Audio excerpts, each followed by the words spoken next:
මහානුභාව සම්පන්න ජලනන්දන පිරිත් දේශනාව. ආනුභාව සම්පන්න ජලනන්දන පිරිත් දේශනාව හත්වරක් සජ්ජායනා කිරීමේ දේශනා කිරීමේ සත්‍ය බලයෙන් තුනුරුවන්ගේ පිහිටෙන් පින්වත් ඔබටත් ඔබේ පවුලේ සියලු දෙනාටමත් බලපාන අපල උපද්‍රව හිරිහැර හිංසා පීඩා ඇස්වහ කටවහ හෝවහ හදිහූනියන් සියල්ල දුරින්ම දුරු වේවා. කායික ශක්තිය මානසික සැනසීම උදා වේවා. කරන කියන සෑම කටයුත්තක්ම සර්වප්‍රකාරයෙන් ඉෂ්ට සිද්ධ වේවා. නිදුක් නිරෝගී සුවපත් භාවය චිරජීවනයේම සැලසේවා. සියලු දෙනාටම සෙතක් ශාන්තියක් යහපතක්ම සිද්ධ වේවා. නමෝ තස් භගවතෝ අරහතෝ සම්මා සම්බුද්දස්ස. නමෝ තස් භගවතෝ අරහතෝ සම්මා සම්බුද්දස්ස. නමෝ තස්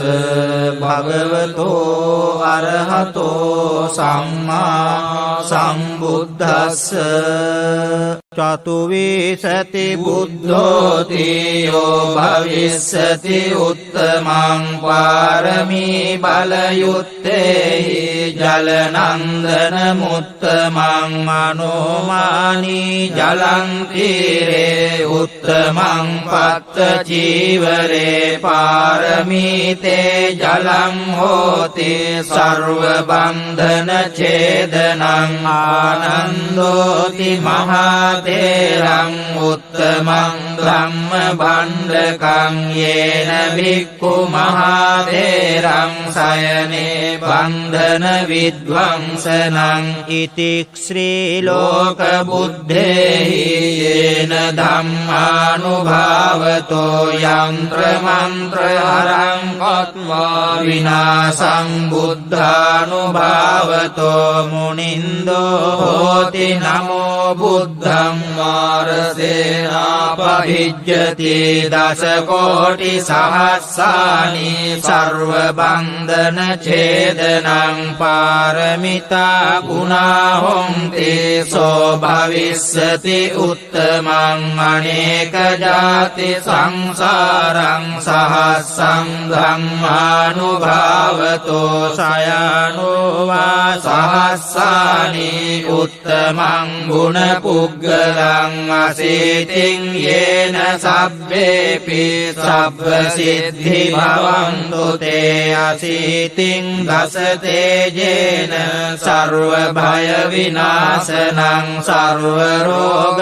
විනාශන්තු සර්ව බන්ධන ඡේදනං යක්ෂ භූත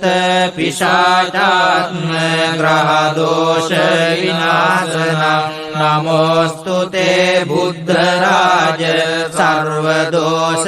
විනාශනං. චතුවිසති බුද්ධෝති යෝ භවිස්සති උත්තමං පාරමී බලයුත්තේහි ජලනන්දන මුත්තමං අනුමානී ජලං තීරේ උත්තමං පත්ත චීවරේ පාරමීතේ ජලං හෝති සර්ව බන්ධන ඡේදනං ආනන්දෝති මහතේරං උත්තමං ධම්ම භණ්ඩකං යේන භික්ඛු මහතේරං සයනේ බන්ධන විද්වංසනං ඉතික්ඛ්‍රී ලෝක බුද්ධේහි යේන ධම්මානුභාවතෝ යන්ත්‍ර මන්ත්‍ර හරං කତ୍වා විනාසං බුද්ධානුභාවතෝ මුනින්දෝ හෝති නමෝ බුද්ධං මාරසේනාපහිජ්ජති දස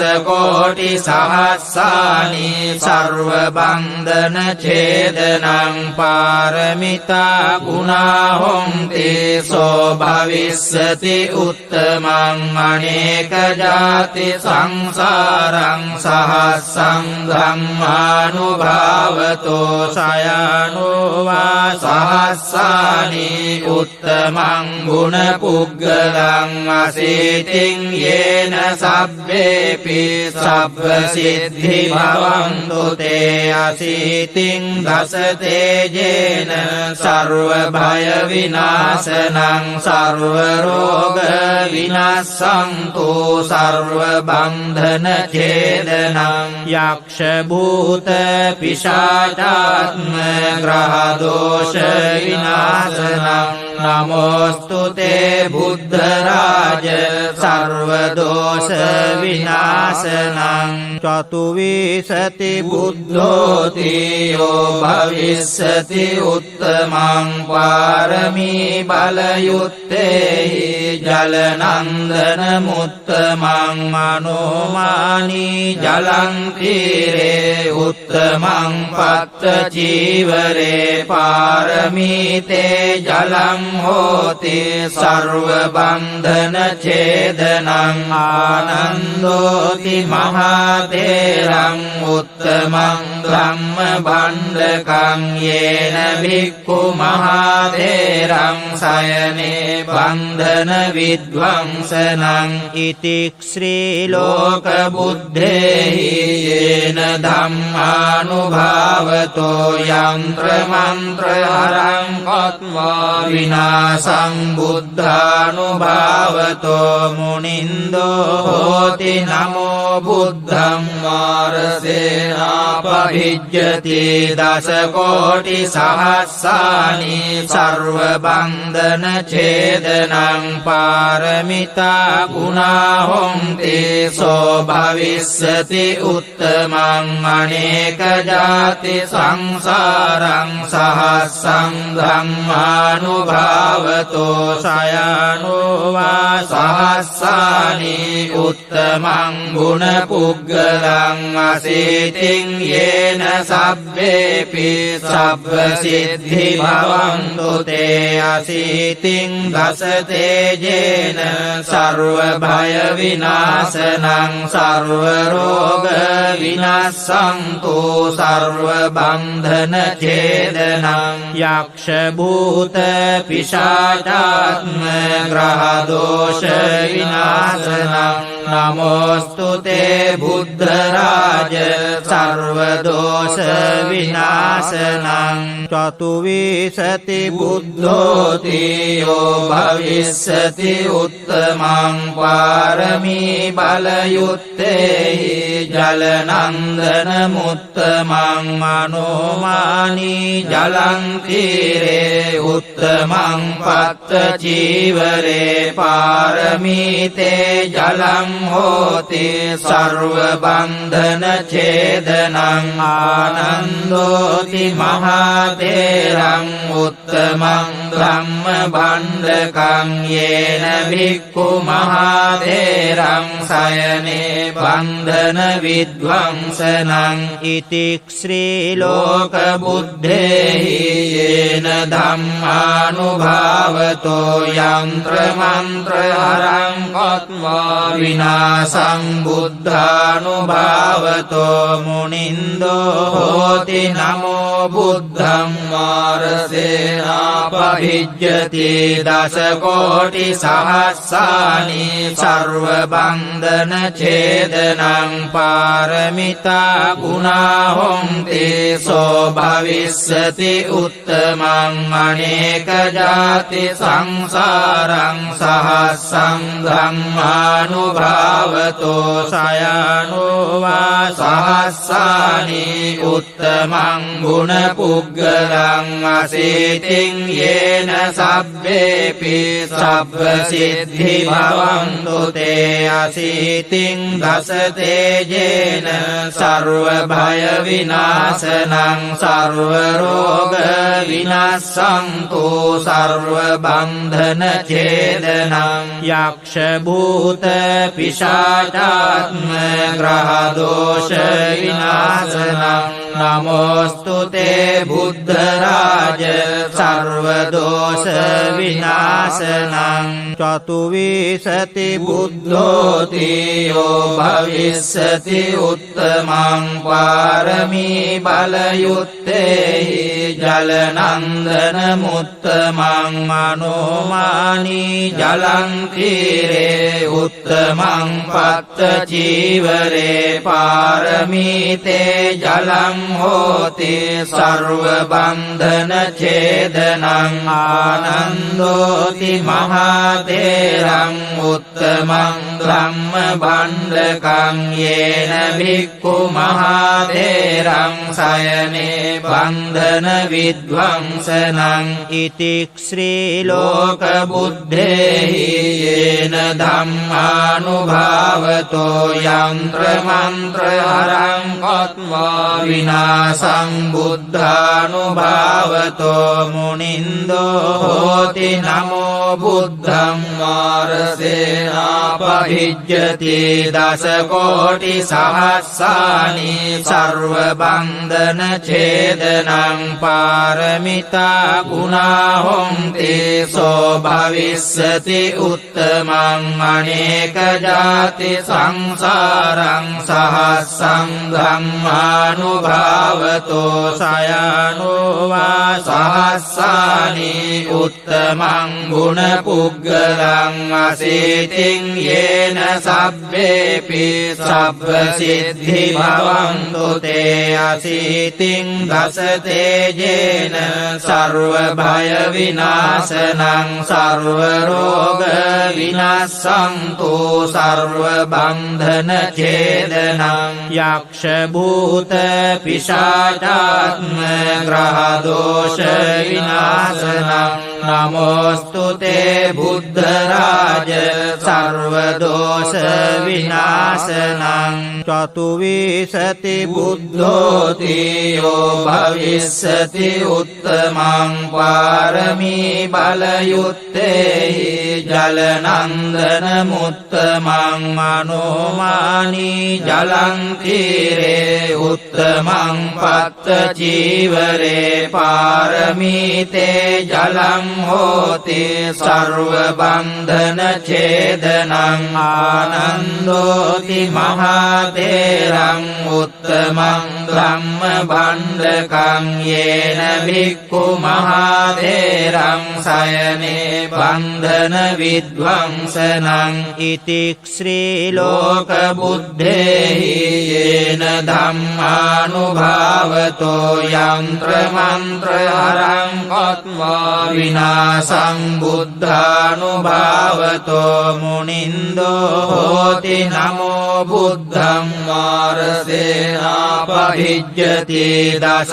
කෝටි සහස්සානි සර්ව බන්ධන ඡේදනං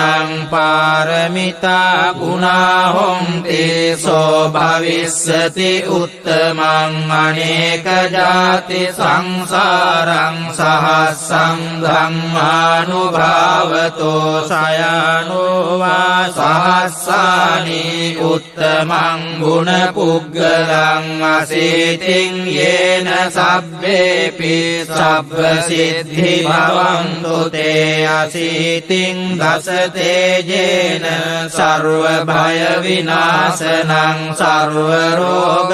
විනාශන්තු සර්ව බන්ධන ඡේදනං යක්ෂ භූත පිශාචාත්ම ග්‍රහ දෝෂ විනාශනං නමෝස්තු තේ බුද්ධරාජ සර්ව දෝෂ විනාශනං චතුවිසති බුද්ධෝති යෝ භවිස්සති උත්තමං පාරමී බලයුත්තේහි ජලනන්දන මුත්තමං මනෝමානී ජලං තීරේ උත්තමං පත්ත චීවරේ පාරමීතේ ජලං හෝති සර්ව බන්ධන ඡේදනං ආනන්දෝති මහතේරං උත්තමං ධම්ම භණ්ඩකං යේන භික්ඛු මහතේරං සයනේ බන්ධන විද්වංසනං ඉතික්ශ්‍රී ලෝකබුද්ධේහි යේන ධම්මානුභාවතෝ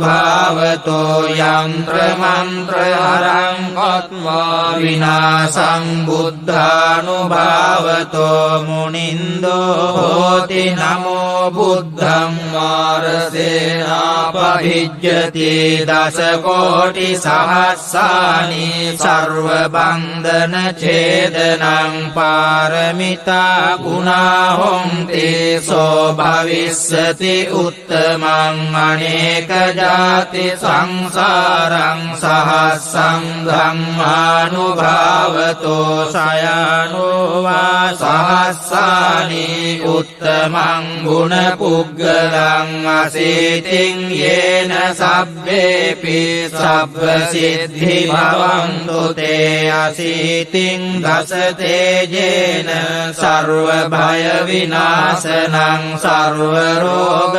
විනාශන්තු සර්ව බන්ධන ඡේදනං යක්ෂ භූත පිශාචාත්ම ග්‍රහ දෝෂ විනාශනං නමෝස්තු තේ බුද්ධ රාජ සර්ව දෝෂ විනාශනං සබ්බීතියෝ විවජ්ජන්තු සබ්බ රෝගෝ විනස්සතු මාතේ භවත්වන්තරායෝ සුඛී දීඝායුකෝ භව නක්ඛත් යක්ඛ භූතානං පාපග්ගහ නිවාරණා පරිත්තස්සානුභාවේන හන්තු තේ සම්උපද්දවේ නක්ඛත් යක්ඛ භූතානං පාපග්ගහ නිවාරණා පරිත්තස්සානුභාවේන හන්තු තේ සම්උපද්දවේ නක්ඛත් යක්ඛ භූතානං පාපග්ගහ නිවාරණා පරිත්තස්සානුභාවේන හන්තු තේ සම්උපද්දවේ සබ්බේ බුද්ධා බලප්පත්තා පච්චේකානං ච යම් බලං අරහං තානං ච තේජේන රක්ඛං බන්ධාමි සබ්බසෝ සබ්බේ බුද්ධා බලප්පත්තා පච්චේකානං ච යම් බලං අරහං තානං ච තේජේන රක්ඛං බන්ධාමි සබ්බසෝ සබ්බේ බුද්ධා බලප්පත්තා පච්චේකානං ච යම් බලං අරහං තානං ච තේජේන රක්ඛං බන්ධාමි සබ්බසෝ ආකාශට්ඨා ච බුම්මට්ඨා දේවානාගා මහිද්దికා පුඤ්ඤන්තං අනුමෝදිත්වා චිරං රක්ඛන්තු ලෝක සාසනං ආකාශට්ඨා ච බුම්මට්ඨා දේවානාගා මහිද්దికා පුඤ්ඤන්තං අනුමෝදිත්වා චිරං රක්ඛන්තු ලෝක සාසනං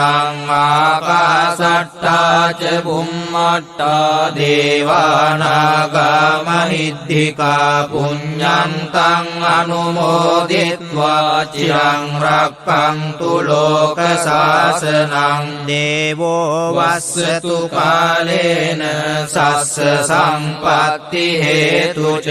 පීතෝ භවතු ලෝකෝ ච රාජා භවතු ධම්මිකෝ